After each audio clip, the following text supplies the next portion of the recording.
Ֆոքսն էլ է շատ սիրում Հերմես, կարելի ասել, որ իր ձեռքով այդ Հերմեսը գնացել։ Entier, vivant, rappelle-moi. Այսօր վլոգ ենք անում Ֆոքսի հետ։ Ֆոքսի վլոգի թեման լինելու է, թե ինչ կա իմ պայուսակում։ Ուրեմն առաջինը դա իմ նոթատետրն է։ Այս նոթատետրը շատ եմ հավանում, թե իր կազմի գույնի եւ թե իր էջերի համար։ Հաջորդը դա հեռախոսի պատյանն է, հայելին փակցնելու համար այսպիսի հարմարանքով։ Power bank հայելի, սա ընկերուհուս նվերն է։ Անձնական պարագաների համար նախատեսված այսպիսի փոքրիկ սումիչկան են, ակնոց եւ ակնոցի պատյան։ Իրականում ակնոցը գնել եմ Մինիսոյից,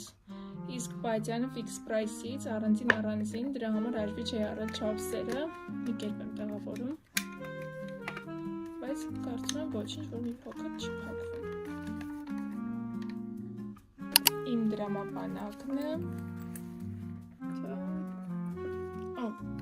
ձեռքի կրեմ,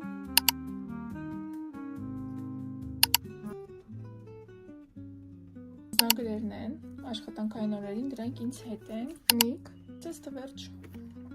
Իրականում ինձ շատ հարմար է Հերմեսը, ես շատ եմ սիրում, բայց վերջերս ինձ ավելի փոքր պայուսակներն էին դուր գալիս ու գրեթե ամեն ինչ կարողանում եմ տեղավորել փոքր պայուսակի մեջ, հետո արդեն սկսեցի ինչ-որ նոր բաներ գնել ինձ, դրամապանակս մեծ գնեցի, հետո ակնոցի տուփ եւ հասկացա, որ ընդհանրապես աշխատանքային օրերին ինձ հարմար չի լինում փոքրիկ պայուսակը կամ ինչ-որ հանդիպումներ գնալուց կամ օրինակ ինչ-որ գործնական հանդիպումներ, մի խոսքով, այսպես որոշեցի նորից Հերմես գնել ու երբ չեմ փոշմանում, ինձ թվում է ես կյանքում ուրիշ պայուսակ չեմ հավանի։ Փոքր պայուսակներից շատ քիչ է լինում, որ ես ինչ-որ բան եմ հավանում, հիմնականում ես միշտ ընտրություն եմ կատարում Հերմեսների տեսականու մեջ։ Վլոգը այսքանն է։ Եթե ինչ-որ նոր թեմա կունենաք, որ կցանկանաք այդ թեմայի շուրջ, ես կկարողանամ վլոգ, մեծ սիրով ես կկարդամ ձեր մեկնաբանությունները